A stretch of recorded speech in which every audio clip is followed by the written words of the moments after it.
Is it ready to get started?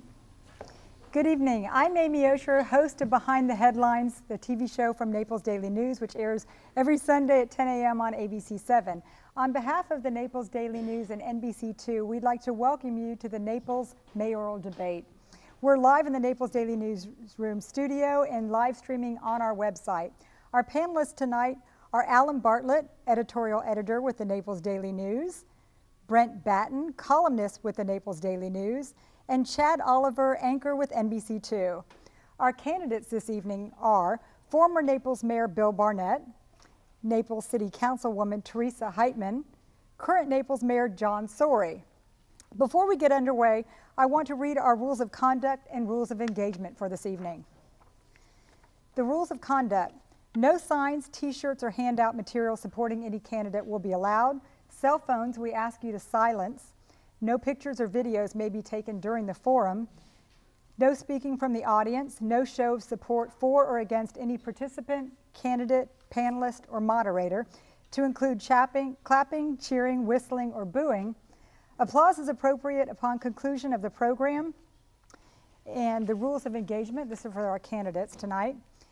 Each candidate will be offered 2-minute opening and closing statements. Panelists will offer each candidate the opportunity to answer each question. Response times will be limited to 1 minute. A timekeeper will notify candidates when their time is up. Repeated disregard for the time limit will result in a 30-second penalty, which will be used during the candidate's closing statement. Rebuttals are at the discretion of the moderator. We'll have questions submitted from social media, from email, and from our studio audience. Okay. And here's a format of tonight's, a breakdown of tonight's format. We'll start with the candidates making opening statements, then move on to panelist questions, followed by the social media, email, and then audience questions. Once the panelists have finished, they'll have a final round and one question each to each candidate. And then we'll have, each candidate will have the opportunity to make a closing statement. So let's begin with Mr. Barnett's opening statement. You have 2 minutes. Thank you. Good evening, and thank you all for attending, and thank you to the Naples Daily News for holding this forum. I am a 43-year resident of the city of Naples. My children all attended Collier County schools. I have served this community for 32 years, including 3 terms as elected mayor, 12 years as a council member. I love this community and the residents, and I was urged by many of them to run again for mayor of the city. I believe in leadership by listening. As mayor, I built consensus among city council and within the community, and I worked tirelessly to get the job done. The vast majority of Naples initiatives, including water quality and conservation, public safety, and redevelopment, were undertaken on my watch. Some were completed, some are still being phased in. I was also mayor during Hurricane Wilma and during the 2008 recession. There is one important thing I want you to remember tonight. 3 of the city council members, Vice Mayor Dee Sulik, Council Member Linda Penniman, Council Member Doug Finley, are all supporting me, not my opponents. This is unprecedented in Naples history.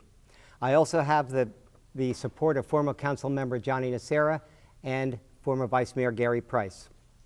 Naples faces new challenge in terms of growth and the preservation of our way of life. That will require a full-time mayor, someone on site every day that will respond to the concerns of our residents. I live here year-round. I have no second home, no second job, and no conflicts of interest. As your mayor, public safety will be my #1 priority, and that includes natural disasters, law enforcement, emergency medical, and fire protection. I will guide our growth with a thoughtful and steady hand, and will do something about traffic and infrastructure. I strongly feel that I am the best qualified candidate in this race.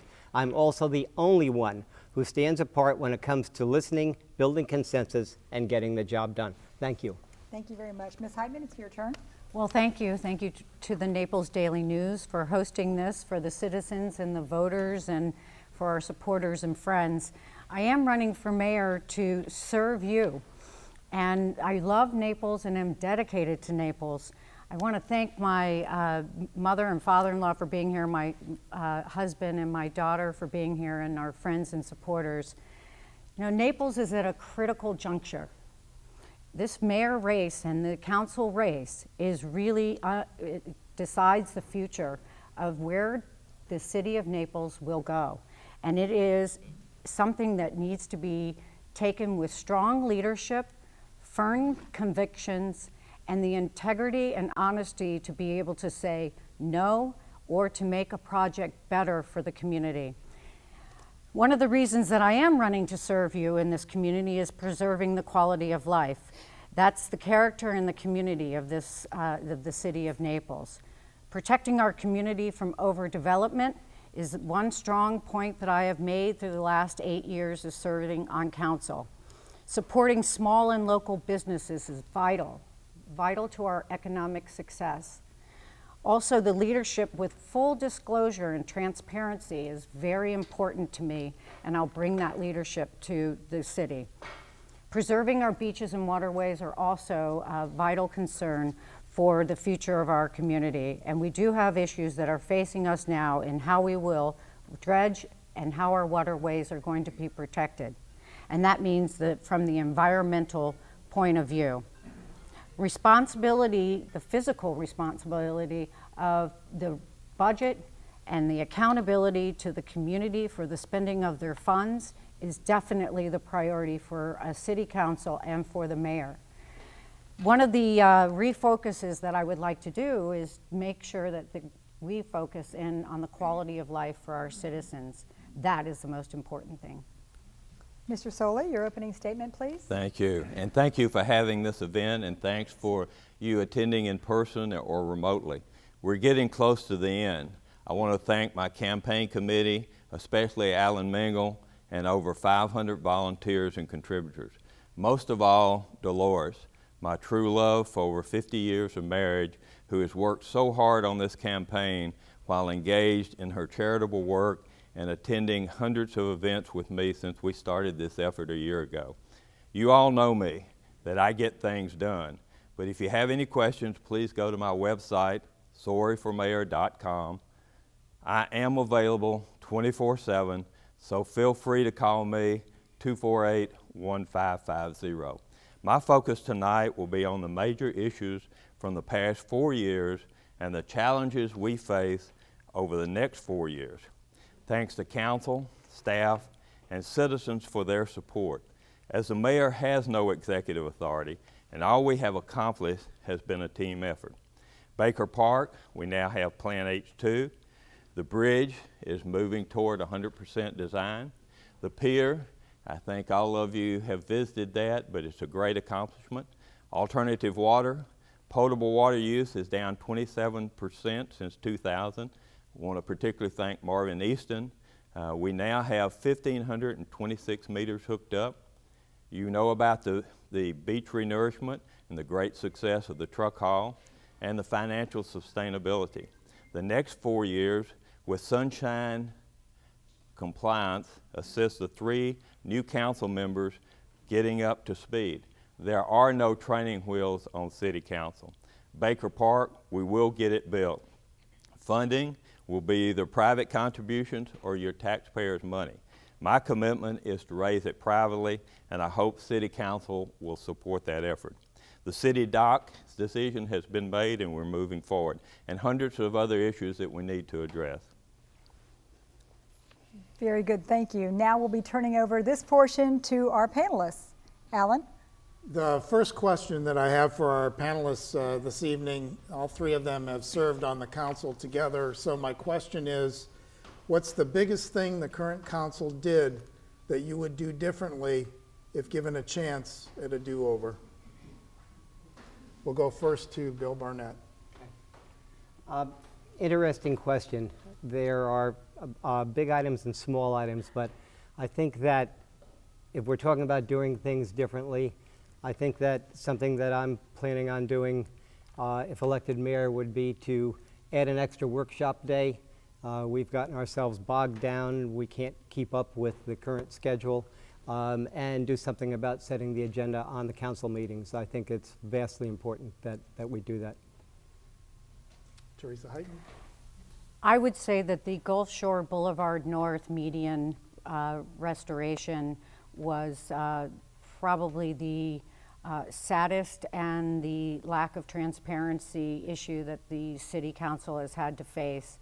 And the most important thing that we have to learn from that is making sure that you go to the community and you have the community involvement and that you go through the proper procedures, because that project has cost us about $500,000 at this point.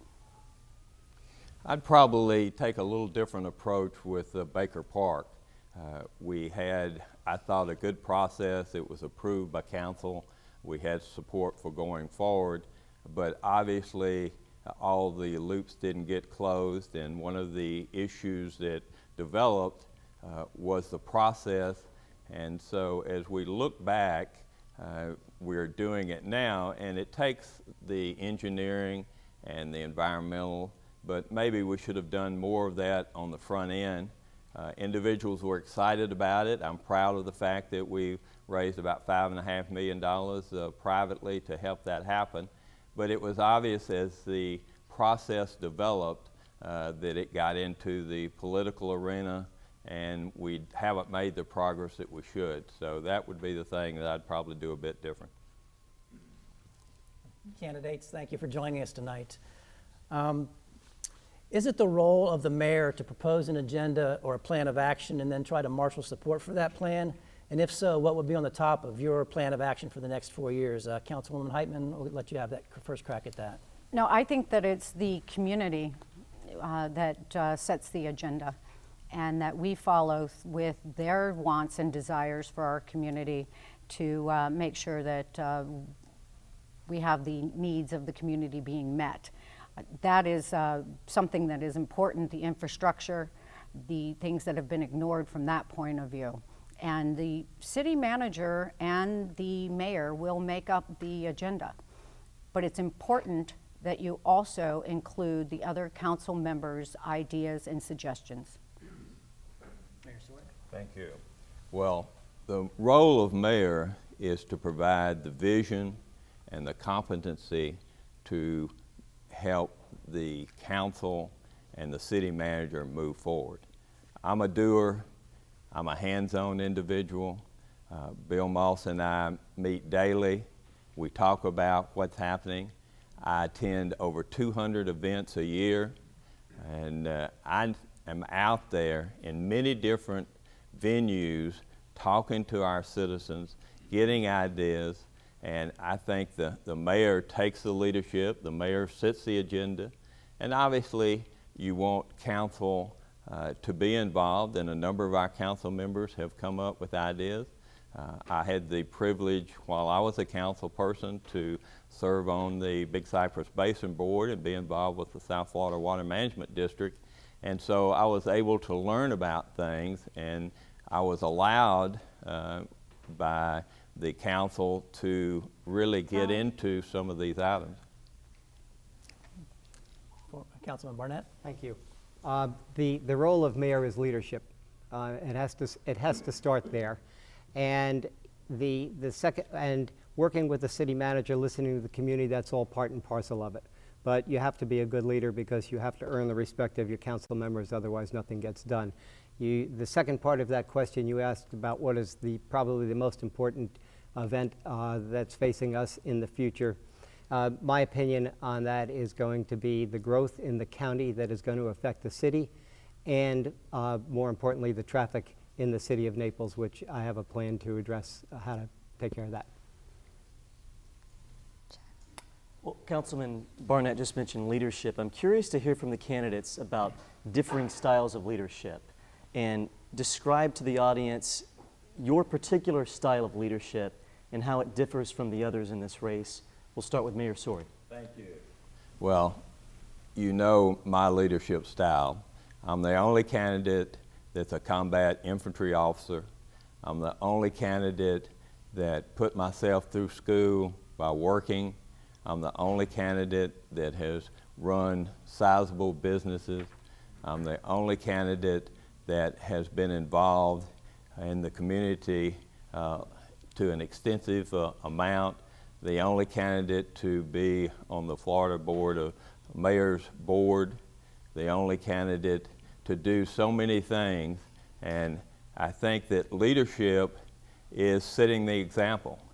You know, I'm out there, I'm involved with the citizens, I know what's going on, and it takes that kind of vision, and then you loop back, and with the sunshine, it's a bit of a challenge with your interaction with council members because it pretty well has to be done on the meeting. Councilman Barnett. Thank you. Well, we'll go back to my campaign slogan, which is leadership by listening. And that's something that I learned how to do many, many years ago. I have practiced it as mayor. And I think what shows above all else is the fact that I do have 3 sitting council members supporting me. I think that speaks to the leadership and why they want me to come back and be mayor. John and I are very different in our roles. And as I say, this is what I do, this is what I've done, and I've got a proven track record. Councilwoman Hyten. I think leadership comes from the community and listening and representing the entire community, not just certain areas. So leadership is also by bringing people together, discussing the issues, finding out solutions to those issues, and then bringing them forward for a vote. Next round. We're going to come back to the question regarding traffic. Because much of the growth is happening outside of the city, and a lot of that traffic is coming into events and so forth in the city, what can the city council do to improve the traffic situation within the city of Naples? And we'll come to Councilwoman Hyten first on this. Well, first of all, I would have started with traffic studies that were in the visioning plan, and that's what would have directed us into the growth and development and the density and intensity that we are in at this point. And ignoring that from staff reports or not getting full disclosure on traffic studies is the major problem. I also think that working with the county is extremely important because their growth does affect the city's growth. And that's a missing in working together with the county and the impacts that we have on one another. John Sorey, you want to tackle that next? Yes, I have worked extensively with the county commissioners talking about activity nodes out in the county. The reality is, under current zoning, there is a capacity for 800,000 or 900,000 people in the county, and in the entire county. And if we don't address that issue and work with the county commission to solve some of the all activities in the city factor, we're going to have a major problem. We've had some discussions, and I was chastised a bit because I voted no on some events. The reality is, council's going to have the courage to decide what's best for all our residents, whether we can have every event downtown or whether that we move some of those events out to the county. So that's, to me, the key thing that we've got to work on. Thank you. I have, since the beginning of this campaign, advocated that I would try and lead the new council members and my sitting council members to, first of all, address the traffic in the city of Naples. Our lights are supposed to be synchronized. I don't think that works for anyone. So whatever we're going to have to do, whether it's a study on the city lights, the technology is there. There is no two ways about it. It is going to require immense cooperation with our county. It is going to require immense cooperation with the state of Florida. I am not just proposing to get the lights in the city of Naples synchronized, but also I want to work toward having Goodlet Road done as well. I really will come back and say that this is going to be the toughest thing to do in the future with the growth of the county. Thank you. Staying on the topic of traffic, how will the city reconcile the vision of a walkable, bikeable downtown with the reality that US 41 cuts through the middle of downtown? It's a major traffic route. Is a US 41 bypass in order? And if so, what route would you prefer it take? Mayor Sorey, would you like to tackle that first? Thank you. Walkable and bikeable and connectivity is absolutely essential. And the reality is the lights are relatively synchronized. When you have a pedestrian cross, it makes some challenges. When you have a on Central, which will be our first connectivity corridor to get you from Gulf Shore all the way to Baker Park. When we have a bicycle or a walker go across, it's going to have some impact on that. So I have studied, and at one time I was a proponent of a pedestrian overpass behind what we call the Fifth Avenue alley, but to the north of Fifth Avenue. But as I went around the country and met with different mayors, unless you're really funneled into a pedestrian overpass like Albuquerque has over the interstate, it's very difficult to get people to do that. So I think what we have to do is have crosswalks that are safe to be able to get from point A to B. Mr. Barnett? Thank you. You asked if we would favor some kind of a bypass or, as was discussed a few years ago in council, doing something to alternate to get the traffic off of US 41, maybe onto Goodlet. And I don't want to close down any mom and pop businesses on 41. I think they're viable, they're a real part of our community, and I would not be in favor of that. We also, when I was mayor, we had an architectural contest, and we had designs from all over the world from young architects to do something with the Four Corners and 41 and getting across it. And there were some wonderful ideas. Where are they today? Sitting on a shelf gathering dust in the city. It's just a very difficult project to get accomplished, but that doesn't mean we won't keep trying. Ms. Heitman? I'm sorry, but the project that is gathering dust was actually for an escalator to go over from Fifth Avenue to the other side of 41. And it was going to be a concrete heaven.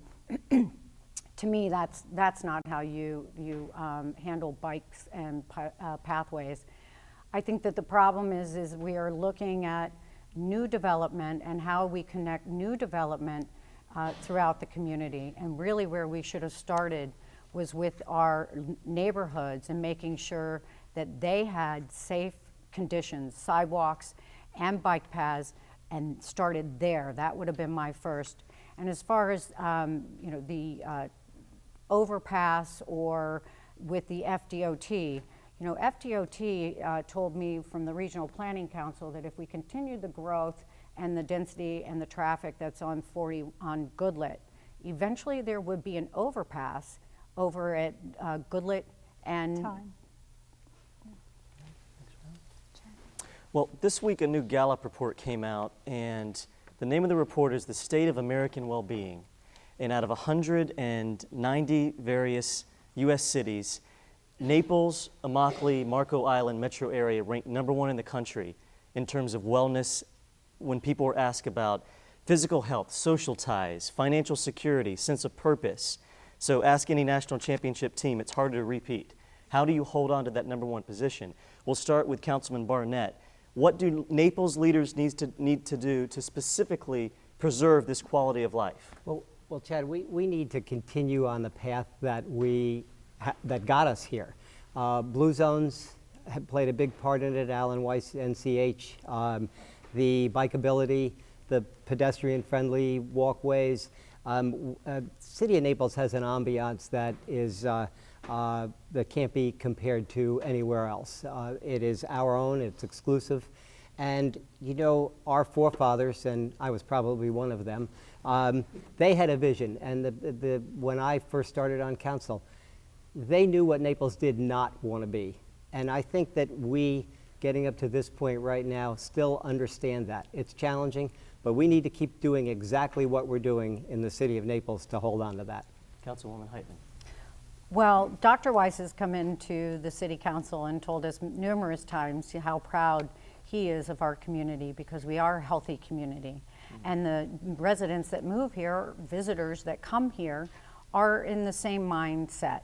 So wellness is part of a lifestyle within Naples. I think that's why it's important that we have the pathways, the bikes, and the sidewalks for safety so that the community can get out and enjoy what we have as a natural environment, our beaches, to be able to walk on our beaches.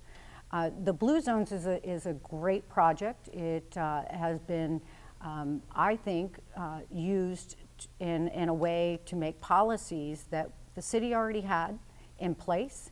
And it has taken a lot of staff time and leadership and involvement with the Blue Zones.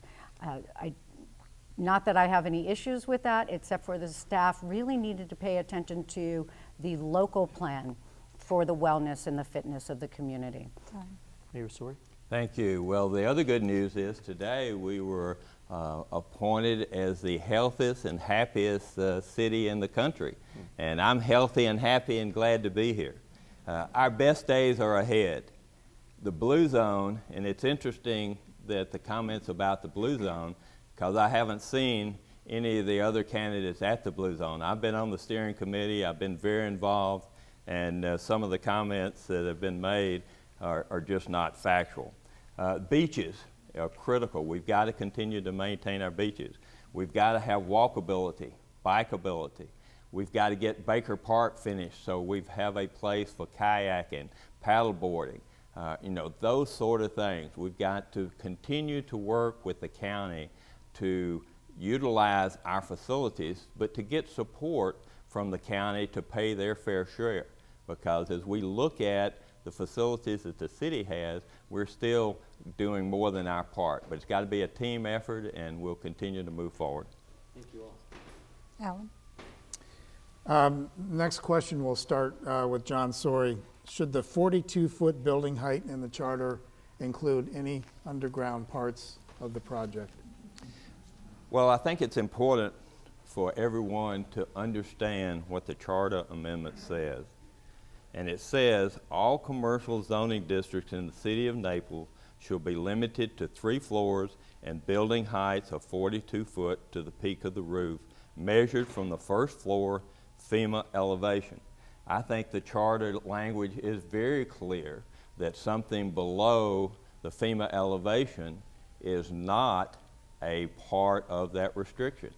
I've been over to the East Coast, looked at parking garages that are underground.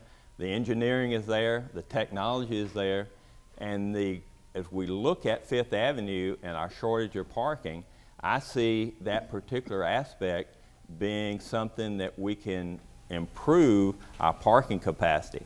As to the other question about 42 foot, stair towers, elevators, those sort of things, you have to build the building. Bill Barnett, you want to tackle that one Sure. next? Well, I campaigned for that charter amendment, having no idea back then that it would lead us to where we are today. Council back then, we passed that charter amendment, and for the most part, it has worked. The big issue today is the architectural embellishments. How high are we going to go with that? Right now, we know we've been looking at 49 feet, and you're adding balustrades, and the debate is, well, can you put a swimming pool up top? Does that count? I think it also comes down to habitable and non-habitable space. What Mr. McCabe has just done on Fifth Avenue South, or is doing with the underground parking, it was pretty unique. Council, they really didn't ask council to do that. They threw it out there, and we said, wow, this is a good idea. It's going to, first of all, alleviate the neighbors behind. They love the idea. They don't have to look at trash barrels or anything else, and it add parking to the street. Time. Councilman Hyden. I think that the interpretation that the city attorney gave on embellishments is inaccurate. And I think it is by projects that he has chosen to do that. Mayor Sori and Mayor Barnett were both on council when the people voted on a referendum for a charter for height limits. And to go against what they wanted by a vote is unacceptable. And for it not to be disclosed in a meeting about a project that had been brought up in the past is not a great way to represent the community or respect their votes. Can I have a follow-up? Yes, would you like to read Yes, that? a follow-up, but just to correct an inaccuracy. Pardon? To correct an inaccuracy, Mr. Barnett is our senior leader, and I was not on council when the charter amendment was passed. Would you like to rebut that, sir? No, I'm not going to rebut it. I said what I wanted to say on it. Okay. Speaking of city-county relations, how will you enlist the county's support to curb pollution flowing into Naples Bay from sources outside the city? Mayor Story, would you take that first? Love to have that question. That is area that I've spent great amount of time in on the Big Cypress Basin Board. We started the planning, and the key is where do you put the water? Just so everyone realizes, we get about 54 inches of rain a year. That's 18.5 billion gallons. So where do you put 18.5 billion gallons? The city of Naples, we do have some pollutant from the activity, and the big item was the 6 million gallons of effluent water coming from the sewer plant. We don't put any of that water in the bay anymore. We use that for irrigation now. So I've worked diligently with the South Florida Water Management District, Commissioner Nance, to develop a plan to move that water to areas out in the estates, North Belmead particularly, where we would, right now we're about 200 million gallons a day coming in. We need about 60, so we've got to move that water elsewhere. Mr. Barnett? We have been working on this problem, it seems like, for eternity, and we have made progress. My opinion is that it is going to take absolute cooperation with the state of Florida, with Collier County, with all the parties that are involved to keep this going. Now, we just saw, I know everybody's followed the Okeechobee and what it's doing to Sanibel and the waters up there, and the Army Corps of Engineers. The Army Corps of Engineers is a big player in this. We have made a lot of progress in the last 20 years, the last 30 years. And we have to keep doing what we're doing, and we have to keep a cooperative relationship with those outside of the city. It's an absolute must. Councilwoman Hyman? Well, I disagree with both of them that we've actually been working with the county or the region in addressing this issue. Except for maybe we have, and it was a very good project of taking water from the Golden Gate Canal. But we haven't really looked at meeting with the county and specifically addressing this issue. Nobody wants to touch it, so it's better off to ignore it and say we've tried. We've had one meeting that I know of with the county to discuss water issues, and nothing has come from that meeting. It was a sit down, discuss issues, but no plan and no action and no accountability to either party. So to me, this is where we should be putting our money. $15 million could be going to addressing this issue and not just talking about it. And I believe we have someone who would like to make a rebuttal. Yeah, I would. I don't think that's a factual statement, with all due respect. One thing that's never mentioned here is what our staffs do every day. And I can tell you from experience that our staff and county staff work an unbelievable amount of hours on these projects. Council has been involved, but not at the staff, not to the effect or the length that the staff does. And they work, I'm telling you, they work with county and the state a lot more than you might think. Sir? The reality is, Mr. Nance and I have had multiple meetings, and he will be coming to the next city council meeting, first meeting in March, to give an update as to the North Belmead project and what we're doing. The other thing that's happened is the original volume was about 260 million gallons average, and because of the Big Cypress Basin improving weirs, the 10 million gallons that we take for irrigation and other projects, we've cut that from 260 to 200. As I said earlier, we need about 60, so we've got to put 140 million gallons of water in other places. And don't be misled, because if we get 10 inches of rain, at one point in time a few years ago, we had 1 billion gallons a day coming over that spillway. So it's going to be something that we have to continue to work on, and we'll still have events that will impact the bay. Time. Oh, certainly. Thank you. Well, with all due respect, this isn't about I. This is about we. And this is about coming together as a community with experts. It's city, it's county. So it's not about I and having a presentation. Chad? Next question is about the city budget for Baker Park. Baker Park is an issue that many in this community have worked countless hours to make a reality. Council capped the amount that the city is willing to spend, the city allotment for the park. I'm interested to hear from the three mayoral candidates. Are you in favor of the next council raising the cap, raising what the city of Naples is willing to pay for Baker Park to become a reality? And we'll start with Councilwoman Heitman. Oh, I think that the community wants Baker Park. Unfortunately, we're $5 million behind to even completing Baker Park. And we just approved $300,000 to go forward with with engineering, which should have been done. The due diligence of the environmental and the engineering should have been done prior to that. So I think that this project, even though it's a fabulous project, it'll be the largest park that the city has. We have given enough of the tax dollars reserves to this project, and we should no longer allow our budget or our contingency to go towards the Baker Park. We can do it in other ways, and we can do it in phases. All right. Mayor John Sorey. Thank you. Just one quick aside, and then I'll react to Baker Park. We have a policy as to reserves, and we had excess reserves over our policy. And we had discussions about returning some of those to the taxpayers. And the resources were there, and whether we take it from this tax dollar, it's all the people's dollars. It's not our dollars, it's the people's dollars. So the feeling was that there was great support for Baker Park. I am not in favor of raising the cap. I'm in favor of council as a team going out there and raising some money. We've, at this point in time, about $5.5 million.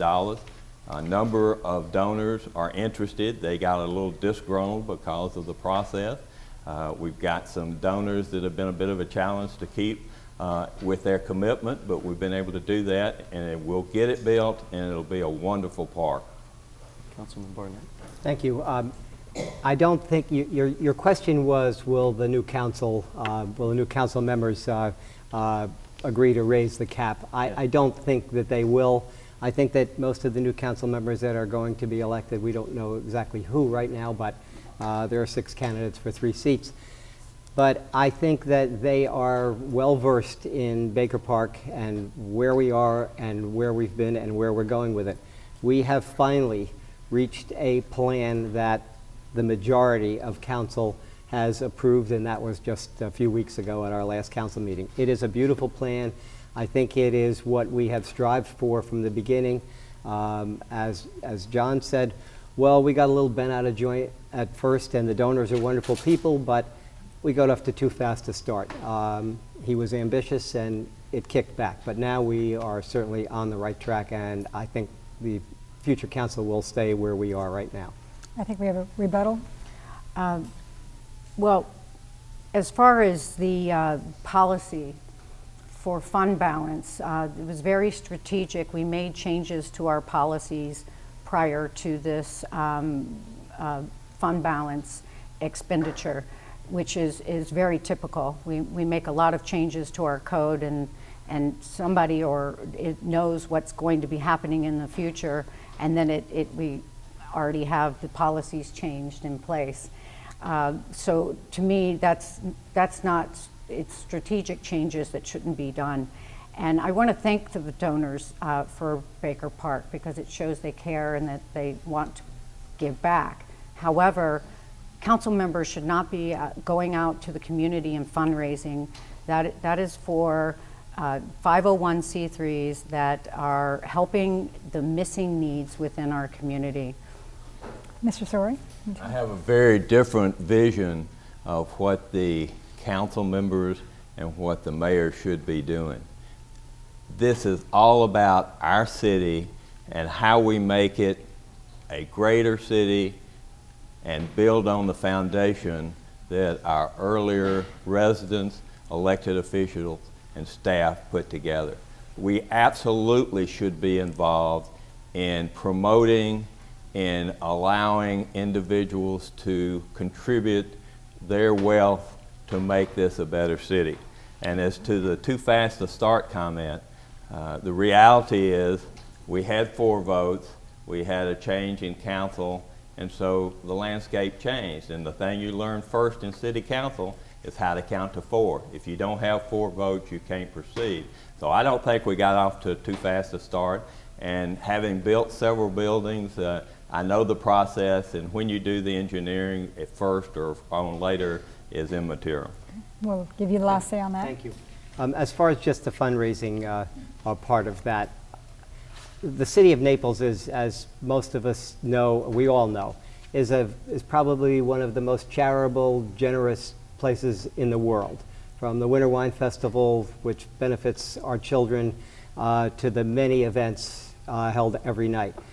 I don't see anything wrong with if someone's interested in Baker Park and they say, how can we help? And they have deep pockets. Well, here's how you can help. We're $5 million down right now. We need $5 million. How can you help? There's nothing wrong with that. Thank you all. Okay, well, that wraps up this first segment of our debate. And now we're going to turn it over to you and let the audience ask some questions. We're going to begin first, though, with social media, and Chad Oliver has a few questions prepared for you. All right. We've been soliciting questions over the last few weeks, and the first one is about beach parking. And the question comes in from Facebook.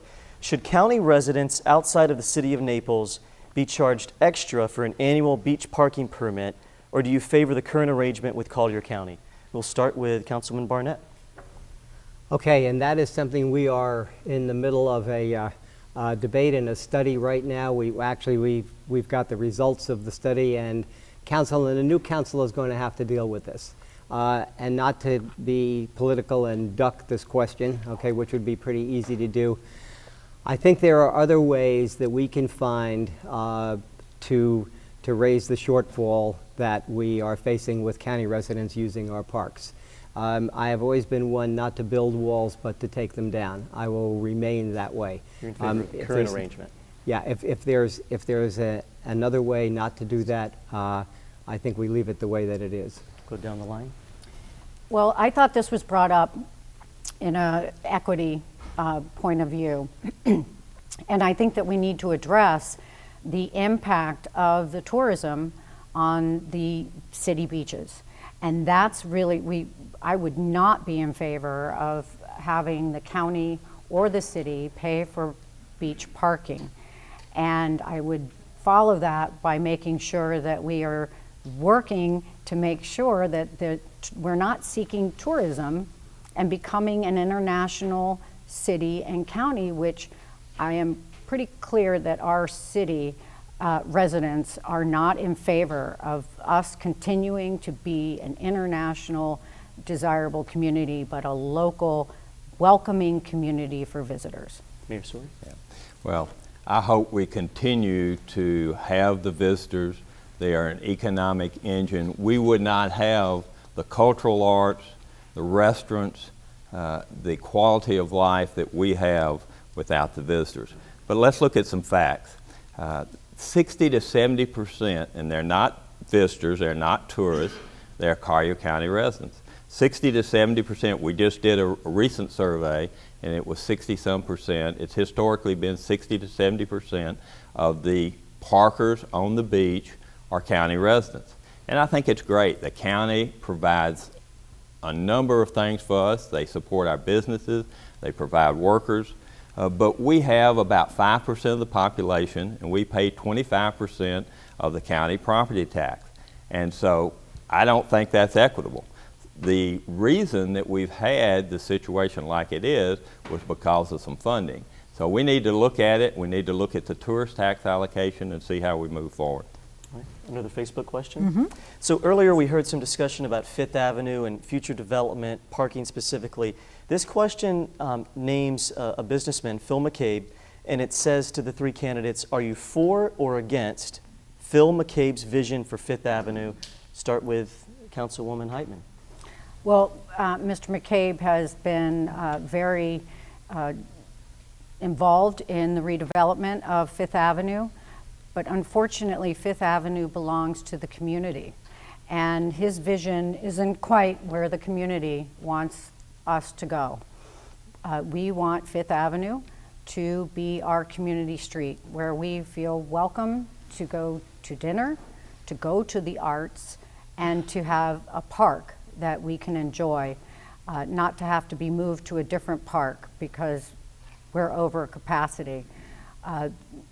McCabe's vision for Fifth is not at all what I think that the community is.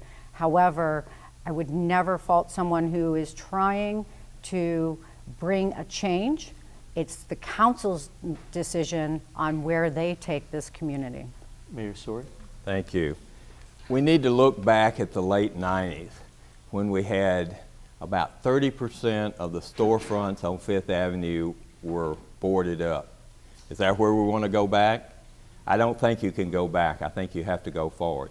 A gentleman by the name of Dewani came in, funded not by the city, but by the property owners, and developed a concept of Fifth Avenue. And we built some magnificent buildings. When I take people down to Fifth, they just think it's incredible. So I'm not sure that I know what Mr. McCabe's vision is, but I know what my vision is for Fifth Avenue, and that's supported by the hundreds of people that I've talked to about Fifth Avenue. And that's to keep it a vibrant street and keep it going the way it is going so that we continue to have the success that we've had in our city. Councilman Barnett? Thank you, Chad. I was the mayor in 1996 to 2000, and so Fifth Avenue South is near and dear to me. And I was there when we had the recession, and I was also there when one of our developers had the idea that he was going to try mixed-use residential. And it was a gamble, and it was a hard sell at first, and then it caught fire. I think when you look at Fifth Avenue South today, and I will answer the question about Phil's McCabe's vision, that when you look at Fifth Avenue South today, we have a lot of mixed-use residential, and there's more coming. Everybody for years was worried about, we don't want it to look like Key West, we don't want this, we don't want that. This is a perfect balance with mixed-use residential. If the residents don't want that, I don't know what they do want. As far as Mr. McCabe's vision, some parts of his vision are acceptable, some might not, but it's an individual preference. That's my answer. Thank you. I think we're going to take it to Alan, and with some questions that were solicited from our emails. Yeah, we received a number of questions from folks who saw our plans to do this, and so next couple of questions come out of that email, and we'll go ahead and start with Bill Barnett, since you brought this up in your opening statement too. City has a city manager form of government. Should the mayor be a full-time job? And if you think it is, what would stop you from fulfilling that commitment? Well, the mayor of the city of Naples is a full-time job. Somebody's going to say, well, what's the definition of full-time? Okay, full-time means full-time. It means you are there, you are in your office every day, you are there to meet citizens or people that come in to meet and greet you. You conduct business there, and you need to stay there. This has been something that during this campaign I have advocated heavily for. I firmly believe that full-time means exactly that, full-time. No side jobs, no other jobs. You're there, and you are a full-time mayor for the city of Naples. Councilwoman Heitman? Well, I think that being a city council member is a full-time job. So I have had a full-time job for the last 8 years, and I've enjoyed it. And I have met with the community and have been to the events and welcomed that. And I look forward to continuing that as your mayor. Well, I think the charter is very clear that the city manager is the leader of the staff. Are we going to say that you have to be retired to be mayor? I certainly hope not. I think that would severely limit our group of candidates that could be mayor. Drop-ins, the previous 2 years before addressing another one of my passions, and that's the theater, I can count on one hand the number of drop-ins. I go out in the community. I meet with people on site. The situation as you look at it, and it's interesting that now we're going to be here full time because obviously the definition of mayor has changed from the historical practices. But I think you can be, with technology like it is today, you can be available 24/7. And for the second of our questions that came in, we're going to start with Councilwoman Heitman on this one. Do you think there are too many events that close down Fifth Avenue every year? I think the increase of events has become enormous. Council, unfortunately, has not had the will to say no, mainly because it's in the name of economic development, and we need those events in order for our businesses to survive. However, I don't think that is quite true. After the recession, we have gone beyond the events allowed, or the capacity that we need to look at hasn't really been addressed of when is enough enough. John Sorey? Thank you. Like most of the issues in our city, it depends on where you're located. If you're in the residential area bordering the Cambier Park and Fifth Avenue, you have a very different opinion. And as much as I respect that opinion, the reality is every decision we make should be for what's the best of our entire city. And we just completed a master park plan that had a statistically sound survey associated with it. And I was surprised. You know, I was opposed to some of the events, thought we had too many events. That's not what our citizens said. They said they want more events. And the reality is we have reduced the number of events on Fifth Avenue. We have not increased them. But as we look at what the citizens want, they want more performances, they want more events, and I think we have to do what our citizens request. I don't think that we want to lose our vision of what our city should be. I think that we are viable, we are vibrant.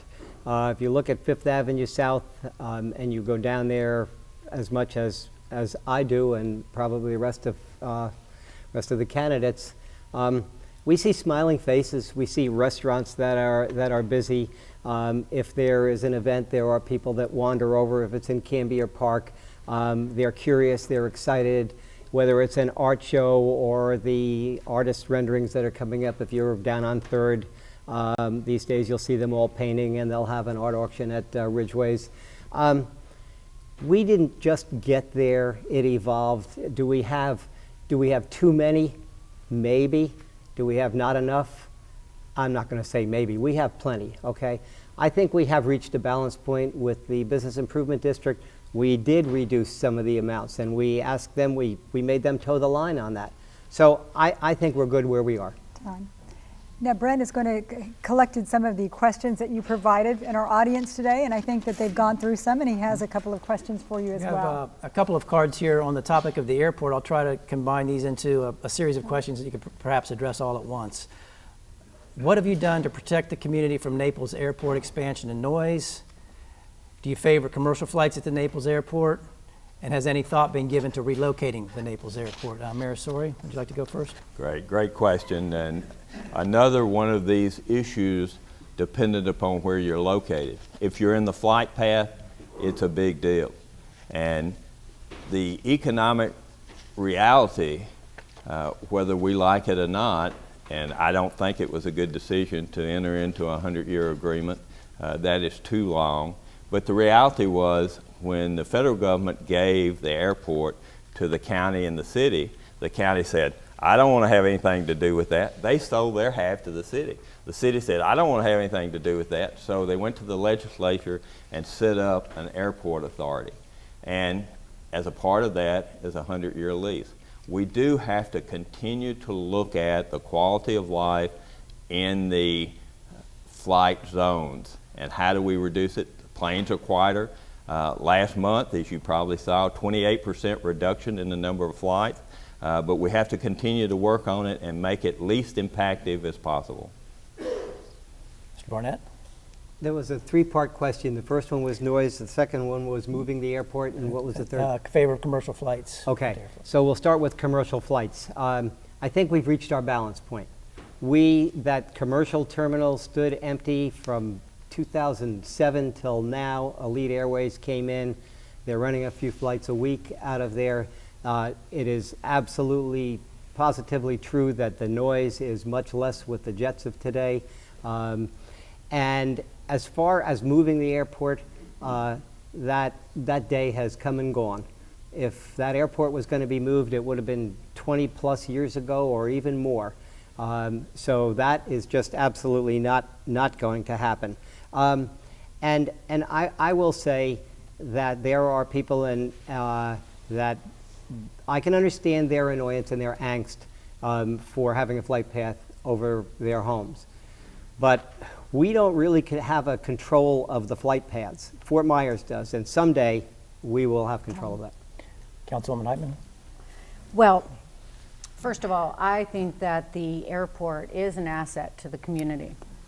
But when it becomes a burden on the quality of life for the community, that's when we need to sit down and say, how can we work together to address these issues? One of those issues was a study on noise, and unfortunately, it was discontinued before it was completed. And the same thing as with the commercial service. There was a survey, and the NAA was in the process of addressing it before we, well, not we, but the executive director of the airport made a deal with the commercial. As far as relocating, I don't think it should relocate. I think that we need to look at the alternatives. The lease is definitely something that needs to be looked at. And I also think we need to stop taking federal funds from the FAA. That is what has created the expansion. And we have a rebuttal here. The lease, it is not just this council or the council prior to that, or if we want to go back to stage 2 jets. Before I wrote a letter to the chairman, Ned Putzel, and we went into the lawsuit and we won it. That lease has been looked at by attorneys from all over the country, experts. How do we break it? How do you do it? And there is nobody that has come up with a solution to break that lease. So I think that is something that we are just going to live with for the next as many years as left on that lease. This audience member would like to know, do you support spending $9 million to add to the Norris Player Center? And if yes, where does the money come from, and where would the additional parking come from? Mr. Barnett? Well, I don't think that's been presented to us yet. So it's a difficult question to answer. I don't know what they want to do for $9 million, and I think that it's pretty fair that we would like to see it and look at the plan and be able to study it, analyze it, and then make a decision on that. I'm not ducking the question. Councilwoman Heitman? Well, this is an issue that I do not think has been transparent at all.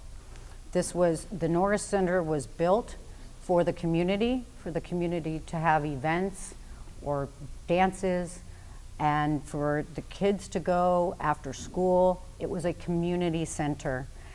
I started asking questions in the budget on why we were providing equipment and taking care of the maintenance for the wooden floors for a very great theater, and they served the community well. However, they are a 501c3, and it was not transparent in the budgeting or CIP that we were supplementing the theater. And now it has been brought up more than once about the expansion, and it was just recently mentioned in the master park plan that we would be redoing the Norris Center. To me, the community has not weighed in. Mr. Sori? Well, if I was smart, I would say that I'm not going to answer that based on a possible conflict of interest. But I do think that it's something we should talk about. And the great thing about cultural arts, the more that you have, the stronger it makes all the partners. We work closely with the Gulf Shore Playhouse, and that building was sitting there underutilized. They're paying several $1,000s of rent now. It has been presented. We've had discussions about it. It then didn't go forward. We don't know what this current plan is, but it is critical that they provide the resources if they want to make a change. The Naples players raised $6 million, worked out an arrangement with the city to have a footprint, and that's the same model we should use for the Gulf Shore Playhouse. Some really good questions from you in the community, and now we have time for one more round, and we're going to send this one back to our panelists. We'll go ahead and start this last question with Councilwoman Heitman. In recent weeks, we've seen the council back a new city dock, Baker Park project moving forward, and Central Avenue being redone. Is the city obligating itself to too much debt too quickly? To address the city dock, for 8 years it has been on my agenda, along with many others, in addressing the city dock. It is an asset of the cities, and it is an asset to the community, and it is a part of life within our community. Boaters love the city dock, and unfortunately it has been used as a cash cow to go into the general fund. And we made changes to that thanks to Vice Mayor Price, who really spearheaded that. And the city dock was not presented in an appropriate way, as many other things have. It was initiated through a budget conversation. The next thing we know is there's not a disclosure or a community meeting about it, a few emails to the dock leasees, and council is presented with one option. John Sawyer, you want to tackle that? Thank you. Again, the reality is very different than what was just presented. The dock is an enterprise fund, and it's a situation where they need to come up with the majority of the money. At the same time, it's like the pier. Unfortunately, the statute doesn't allow us to use funding from tourist tax, but possibly some money, but the great majority of the money should be done from that enterprise fund, and we can cash flow based on the projections, the funds that are required. The debt question, the reality is we have less debt. We have appropriately decided not to bond things, but to pay as we go, like the alternative water. There was some discussion about that we should bond that and increase our debt. We aren't increasing our debt. We are a AAA entity, and we got that during the recession due to good financial planning. Thank you. You asked again a three-part question. I heard answers to one part of it. City Dock, Central Avenue, and Baker Park. Is the city overburdening itself? These plans didn't just appear on our drawing board or on the screen. They have been in the works. The city dock is in deplorable shape. There were certainly, if anybody following council or that lives in this community knew that the city dock needed repair, and we have been talking about it for quite some time. Baker Park, again, I think all of you and everybody in the city and county for that matter has followed the progress of Baker Park. And Central Avenue as well. A lot of negotiation with the business owners, a lot of concessions made so that we could do it, but nothing just appeared magically. So no, my answer is no. I don't think the city is overburdening itself, to answer your question specifically. Okay, that concludes our questioning. Each candidate will now have an opportunity to make their closing statements. They have 2 minutes. And I think this time we're going to begin with Mr. Sori. Thank you. It's been an honor to serve as your mayor for the last 4 years and serve as a council member for 8 years and serve on the PAB prior to that. The best thing about being mayor is all of you. Dolores and I have generated so many friends, so many contacts, and it's been wonderful. As President Reagan said, there you go again, so I guess I better address support. Sitting Council Member Saad, former Council Member and County Commissioner Call, former Council Member McIlvain, former Council Member Corris, and 14 mayors are supporting me. So I think we should be looking at accomplishments, getting things done. Yes, you have to listen, but listening hadn't gotten us much. We've got to listen and then put those into action as we go forward. I humbly request your vote when you either vote absentee or vote early or vote on March 15th. And again, thank you for the honor to serve you over these years. Ms. Heidman? Well, I'm not going to go directly with what I had planned to say in my closing. I want to address some of the things that haven't been addressed, and that is, the CRA, the Community Redevelopment Agency, is a great opportunity for our community to redevelop areas. And originally it was about blight, and it was about slum. And in the 90s, the Fifth Avenue was not the driver. It was the area of River Park and what we now call the D downtown. And for the last 20 years that it's been in place, the CRA has not given its fair share to the River Park area, the D downtown area. It has focused in on one street, and that would be Fifth Avenue. It has received more funds, more attention than any other street within that CRA, that whole district. I think that River Park has been neglected. We have not spent the funds appropriately for low-income housing or affordable housing, and it should be addressed. The due diligence issue in reference to Baker Park, it may have gone fast, but we were warned in an email by the city manager that it had been worked on over the summer. It was a fast track and that we could be done, but we ignored the due diligence, and that should have been done first, and it should be done on everything that we do within the city. That's what we're supposed to do as a government, is to protect you and protect your dollars. The other issue is about the park master plan, which is also should have been presented to this community.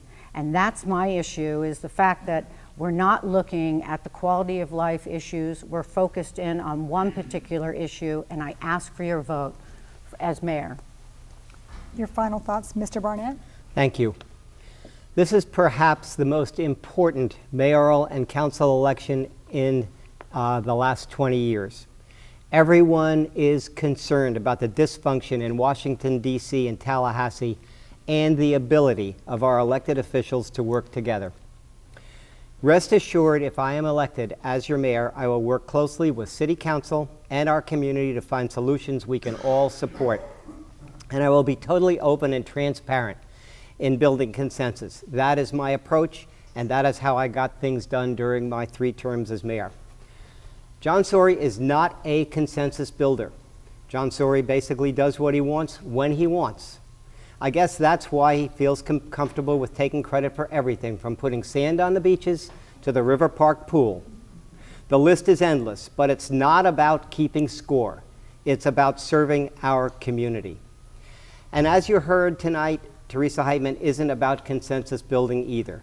While an expert in saying no to everything others propose, Ms. Heitman has very few solutions of her own. I am a team player. I believe there should be no I in Naples. Instead, it should always be we. But I also get the job done. All you have to do is look around you and look in our city, and much of what you see was done on my watch. My campaign slogan is also leadership by listening. Winston Churchill once said, "Courage is what it takes to stand up and speak. Courage is also what it takes to sit down and listen." I promise I will listen to you and the members of City Council as we forge the future of Naples. In my 32-year career in public service, my decisions were never about me. They were always about the love that I had for the city of Naples. Thank you so much, and I would love to have your vote on March 15th. Thank you, panel. Thank Now, you. those were some pretty good closing statements, weren't they? Now's your chance if you'd like to applaud all of our candidates and our panelists. Okay.